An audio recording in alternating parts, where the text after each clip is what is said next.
రెండు రాష్ట్రాల మధ్య రోజుకు వివాదం, ఎవరి వాదనలు వారు ఇప్పటికే సెక్షన్ 8 హిటెక్కిస్తూ ఉంటే తాజాగా 10వ షెడ్యూల్లోని సంస్థలపైన వివాదం చెలరేగింది.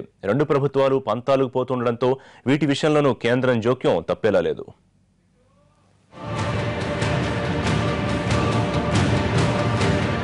సెక్షన్ 8పై రెండు ప్రభుత్వాల మధ్య మాటల తోటాలు పేలుతున్నాయి.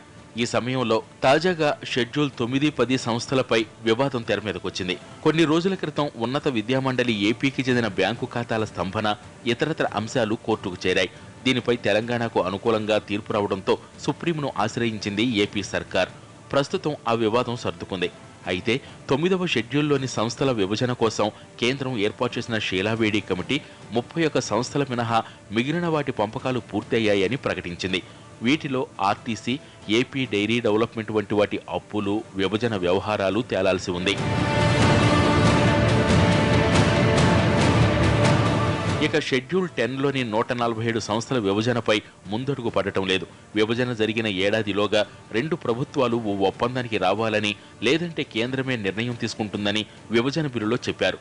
కానీ ఇప్పటి వరకు రెండు సంస్థలు మినహా షెడ్యూల్ 10లోని మిగిలిన వాటిపై చర్చ జరగలేదు. 1956 నుండి 2014 వరకు హైదరాబాద్లో అన్ని ప్రాంతాలకు చెందినవిగా ఉన్న సంస్థల్ని ఈ జాబితాలో పెట్టారు.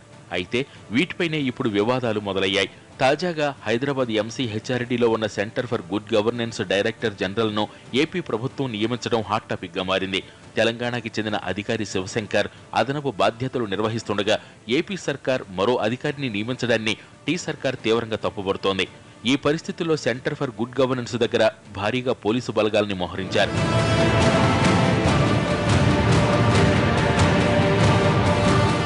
ఏపీ సర్కార్ 10వ షెడ్యూల్లో ఉన్న సంస్థల విషయంలో అజమాయిషీ చేయాలనుకోవటం చట్ట వ్యతిరేకం అన్నది తెలంగాణ వాదన.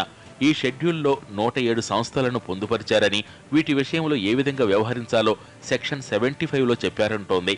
సెక్షన్ 75 ప్రకారం ఏ రాష్ట్ర భూభాగంలో ఉన్న సంస్థలపై ఆ రాష్ట్రాందే అజమాయిషీ అని చెప్తోంది. అదే సమయంలో అవసరమైన సేవలను 10 ఏళ్ల పాటు అందించాలని, అందుకు అవసరమైన ఛార్జీలు తీసుకోవాలని స్పష్టంగా ఉందని అంటోంది తెలంగాణ సర్కార్. 107 సంస్థల్లో 97 సంస్థలు తెలంగాణలో ఉంటే 10 సంస్థలు ఏపీలో ఉన్నాయి. ఏ ప్రభుత్వమైనా ఏ సంస్థలో సేవలనైనా వినియోగించుకోవచ్చు. 10వ షెడ్యూల్లోని సంస్థలపై వివాదం రేగడంతో ఆయా సంస్థల నిర్వహణపై పలు శాఖల కార్యదర్శులతో తెలంగాణ సీఎస్ రాజీవ్ శర్మ సమీక్షించారు. విభజన చట్టం ప్రకారం ఏపీకి సేవలు అందించడానికి తమకు ఎలాంటి అభ్యంతరం లేదని, అయితే దానికి తగిన ఛార్జీలు వసూలు చేయాలని రాజీవ్ శర్మ స్పష్టం చేశారు. ఈ సంస్థలకు చెందిన నిధులు, ఉద్యోగాలు తెలంగాణకే చెందుతాయని సమావేశంలో స్పష్టం చేసినట్టు సమాచారం. 10వ షెడ్యూల్లోని సంస్థలకు సంబంధించి కొత్తగా అకౌంట్లు ఓపెన్ చేయొద్దని బ్యాంకర్లను తెలంగాణ సర్కార్ కోరినట్లు తెలుస్తోంది.